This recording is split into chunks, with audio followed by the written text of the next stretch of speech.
Hello, everyone, and you're very welcome back to another podcast on narcscon in relation to learning about the narcissist, how the narcissist operates, what we've been through with them, in order for us, you and me, to heal and to go forward in life and thrive and avoid these personality types going forward. Or if we have to deal with one in our family or workplace, we're better equipped to know what we're dealing with.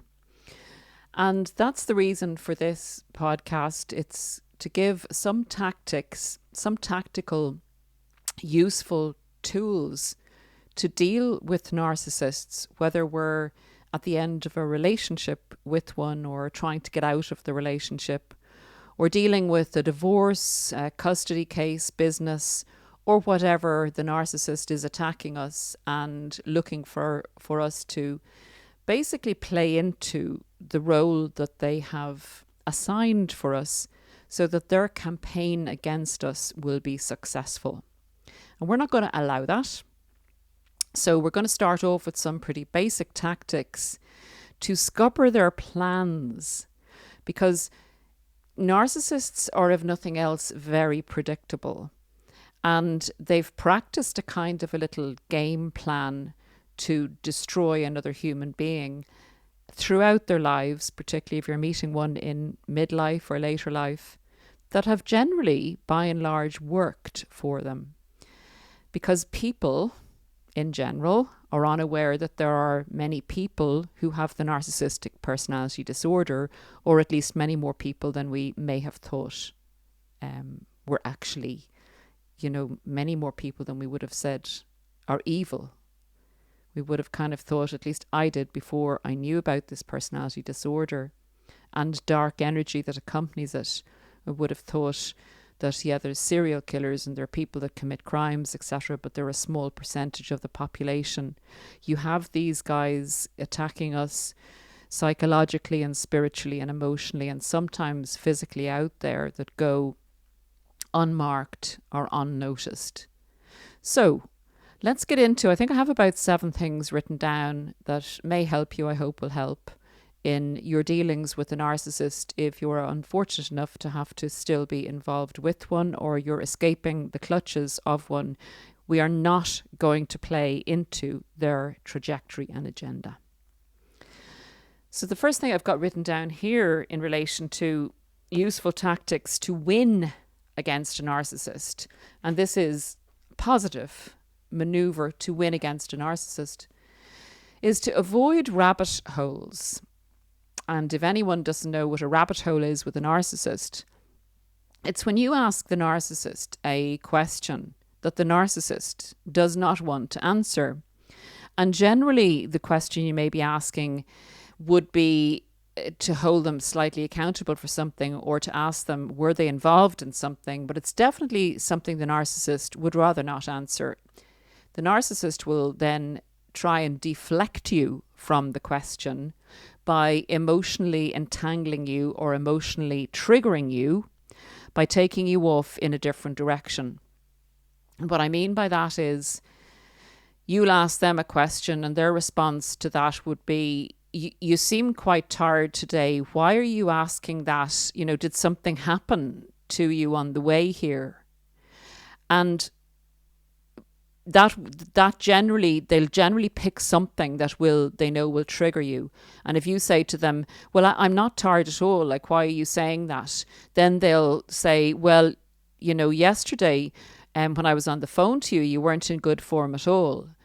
And if we get triggered emotionally and baited into the rabbit hole, it's basically pulling you slowly away from the top of the rabbit hole where you were comfortable asking a question and bringing you down into a mire of mess in a rabbit hole where you forget how to actually get out of the rabbit hole and you forget where the top was or why you started asking the question of the narcissist. And you end up getting very emotionally triggered, using a lot of energy because the narcissist knows that this technique works with you in particular maybe. And it drains you of energy, you lose your focus, And the narcissist basically wins in that situation because they don't have to answer the question. They can then end up having an argument with you over something because they've triggered you emotionally. So I guess you get the picture. It's like going out for a drive and knowing on that road that there are a lot of potholes. If you keep driving down that road and saying, oh, dang, these potholes are really annoying, they're really irritating me, and every day you go out, you get frustrated with the potholes. A pointless exercise. So if you go and visit a narcissist, the narcissist is going to have those potholes in the form of rabbit holes. So if you go in prepared, this is the way to win against the narcissist. You go in prepared. You know that the rabbit holes are going to be strewn around the place when you ask something. So the narcissist comes back to you with a emotionally triggering question, or a baiting question, or an accusation, or a blame shift. What you do is calmly take a deep breath and calmly go back and repeat the question, the same question you asked initially. And when they then deflect you off again, you take a moment and say, it would be great if you could answer the question. And the question is, and go back to the question. And if they're not prepared to answer the question, you withdraw rather than the narcissist, because the narcissist will then, if you insist that the question is answered, one of the methods of the narcissist is to withdraw. But if they don't answer the question and they withdraw, take your answer from that and you decide what you want to do in relation to their lack of answering the question and go about things a different way. So that's one win. And in the winning of that, when that technique becomes less effective with you, particularly like if this is a familial narcissist, someone in your family that you have to, be engaged with on various different days or whatever. If that technique is not working as well, they will change to a different technique. So you win in the end in relation to they stop using that technique as often. Now, they might pop it in again if they see that you are actually very tired and that you would be easier to emotionally trigger or bait you into, come into the rabbit hole again. But, it's a win for you because they use it less. The next thing I would suggest is become emotionless. And that takes a lot of discipline. See, narcissists win when we become emotional and we lose focus and they gulp up that narcissistic supply. Our emotional reaction to them is fuel for them. It makes them feel great because it makes them feel they exist, because we believe in the false mask they're presenting to us enough to have an emotional reaction. We wouldn't have an emotional reaction if it was a chair in front of us, with a sign on it. We believe in the persona of the narcissist enough to be hurt by what they say. So becoming emotionless is a great mental discipline as well for you advocating for yourself. And you can give short answers. You can give yes, no, 3 bags full. Okay is a great one to use all the time. Okay, no, that's not okay. Okay, yes, that's okay. It also stops giving them information in word form in relation to where you're at and how under control you are. They will still read your body language and your expressions, but it will be giving them less maneuverability over you. And if you keep doing that, they will get very fed up with you and move on to someone else who is going to give them an emotional reaction. So all these incremental tactics put together, and we'll get to the others, all of these give you a win over a narcissist eventually. Number 3, this is just what I was saying a minute ago. Understand that in order to win the war, we may have to lose some battles along the way. So if you're having a discussion, for want of a better term, with a narcissist, usually a power struggle with a narcissist, if you decide that it's not worth putting, that you have an opinion that is valid, that should be respected. You know possibly that you may even have enough information to conclude that you may be right about something. It is pointless arguing with the narcissist, and it's giving them fuel. Even if it's negative fuel, it's still fuel, and they're still feeling powered up by it. And the energy you're putting in to knocking your head on a brick wall is going to diminish you eventually. So if you have an overall plan and a tactical approach to a narcissist and an overall plan as to how to get out of the relationship, I would suggest that you do not put your energy into having an argument to win a specific point with a narcissist, but let that point go and do an okay, fine, in order to save that energy to win the war and get away from the narcissist successfully so that they can have no influence on your life or minimal impact on your life. And this is a situation I'm talking about, say, if you have children with them, so that you actually have to be in some type of contact with them. We're looking for minimal impact or no impact. Number 4, don't respond to baiting. That's if flying monkeys are coming towards you, and a flying monkey is basically someone set up by the narcissist to do their dirty work for them, either consciously or unconsciously, or used innocently by the narcissist, someone manipulated by the narcissist to cause you worry by passing on information to you, perhaps, that's of a negative nature. So what narcissists try and do, if they can't get at you directly, like for instance you have a restraining order against them so they can't come near you, what they do then is they go into all areas of your life if possible, like your work area, family, friends, your living areas, and make trouble for you there in all the different arenas of your life, so that they literally scatterbomb you to try and weaken you and break you down slowly and slowly and slowly in all areas, so that your energy and your army is extended, is weakened by the fact that it has to face attacks on all walls, so to speak, of the fortress. It weakens your position, and it makes it easier then for the narcissist to get you in a weakened position to come in and attack you directly when all of your energy has been weakened and you're scattered all over the place. Basically, you need to not give in to any baiting information that's thrown at you, not act on information that has definitely come from the narcissist or been manipulated against you by the narcissist.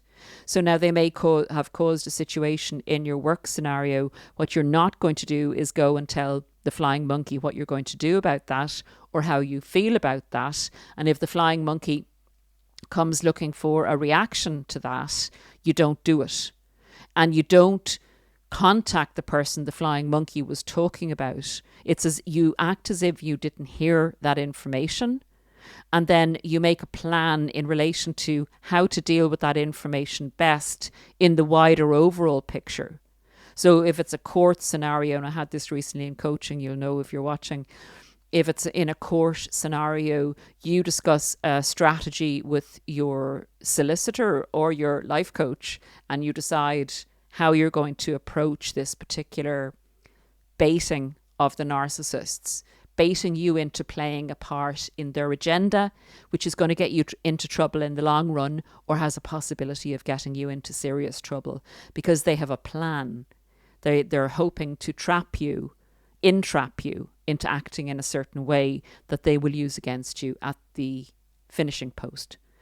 This is really going to frustrate a narcissist if you do not react to the baiting that they're setting you up for. I think I have 3 more. Identify their agenda. And this is something that, again, we came up with in coaching. Well, I think that this is a particularly good one.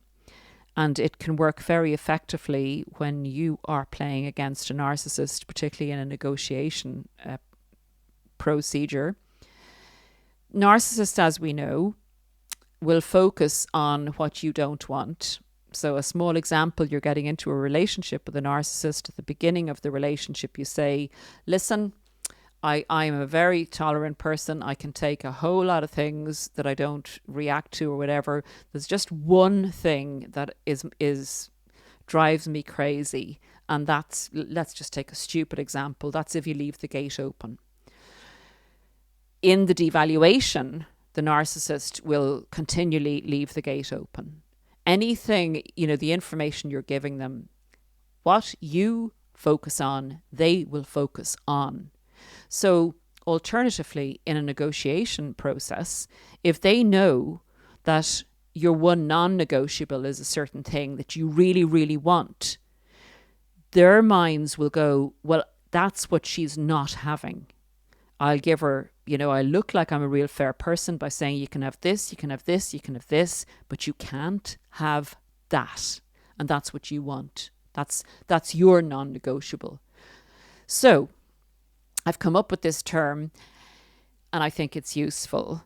If you can do a false focus, that's the term.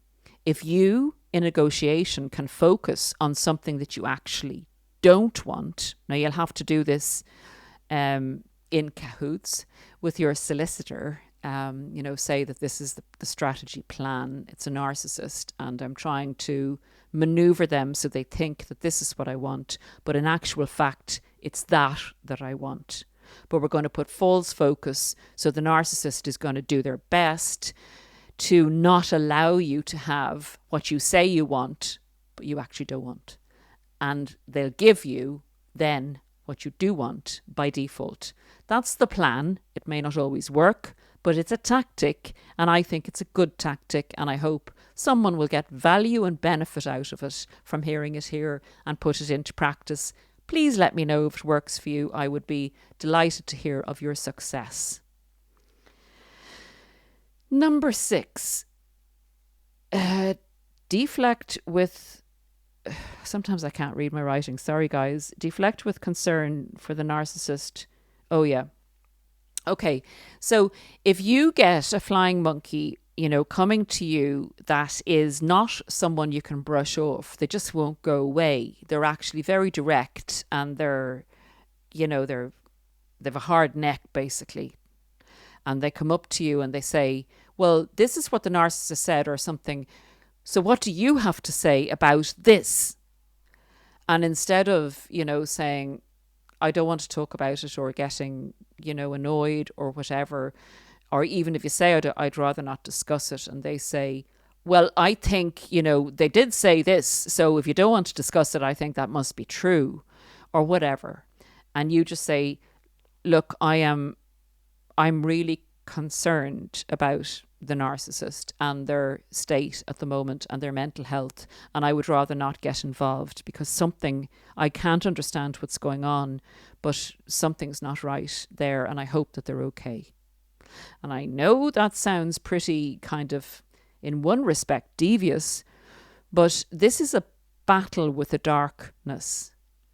So you have to be tactical, in my opinion, when you're dealing with this type of energy.